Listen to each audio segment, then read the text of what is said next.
مساء الفل يا ست الكل. ناس كتير جابت الاير فراير وركنتها، وناس كتير مش عارفه الاير فراير ده بيتعمل فيه ايه. القلايه الهوائيه ميزانيه اخر الشهر.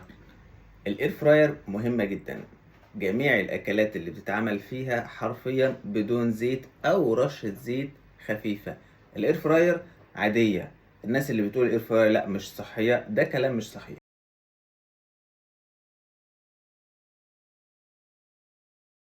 دلوقتي هنقطع البتنجان شرايح مش تخينة قوي علشان خاطر تبقى مظبوطة زي كده.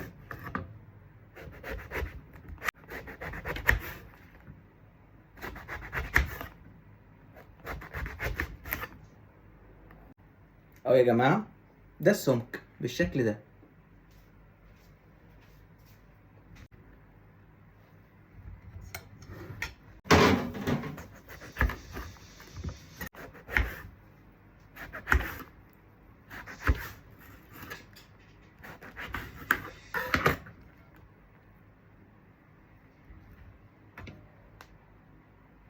بص بقى يا ست الكل، دلوقتي هتجيب الزيت مع خلطة التوابل بتاعتك دي. طبعا خلطة التوابل بتاعتي انا خاص، السرية بتاعتي انا مش هقولها لحد طبعا.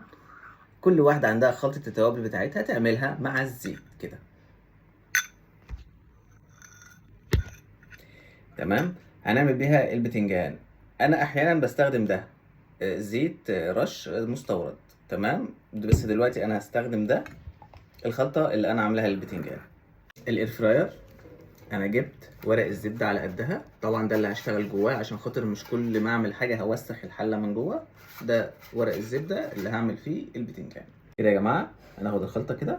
ايوه كده، حاجة خفيفة كده كده كده، وهنعمل كله بالشكل ده.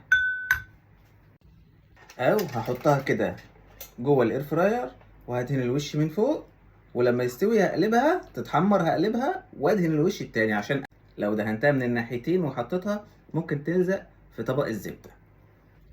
ده يا جماعة الشكل من جوه. طبعا انا عملته النص فوق وتحت والنص التاني من هنا، بس دهنته من فوق، ولما يتحمر اقلبه وادهنه تاني من فوق. يا جماعة بسم الله، بسم الله ما شاء الله. هندخل زي كده. ايوه. هنظبط بقى على كام؟ هنظبط على 200. الوقت 15. ندي اوكي بسم الله. كده شغال. طبعا انا ما بصبرش على 15 دقيقة، انا كل شوية بطلع وبقلب فيهم.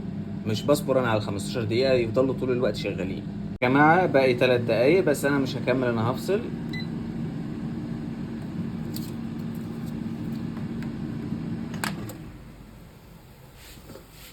انا بقى كده، لو انت عايزة تسويها اكتر من كده مفيش مشكلة، اللي عايز يحمر زيادة يحمر.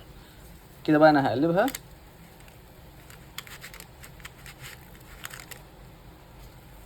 ايوه، وهديها رشة تاني خفيفة الناحية دي مع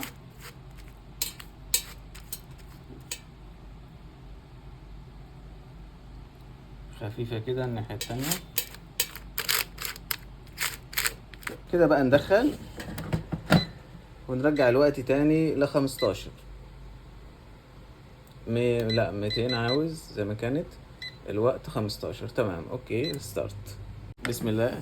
ايوه كده يا جماعة، كده خلصنا. ده شكله بعد ما خلصنا. انا بحبه شوية متحمر زيادة. نبدأ بقى نطلعوه في الطبق.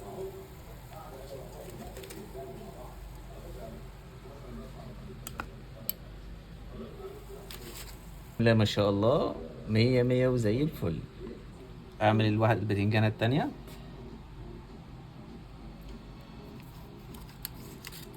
ايوه كده. بعد لما اقلبهم اعملهم تاني. دي القلبة التانية. ايوه البتنجانة التانية نقلبها. بسم الله ما شاء الله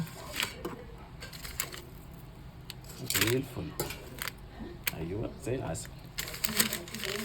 كده انا خلصت يا جماعة. شايفين ورق الزبدة اللي بيتحط في الاير فراير بيشيل ايه؟ كل ده بيحمي عن الاير فراير الحلة من جوه. بسم الله ما شاء الله. يا جماعة البتنجان، ناس كتير بتقول البتنجان مش بيطلع حلو في الاير فراير. بصراحة طالع عظمة زي الفل.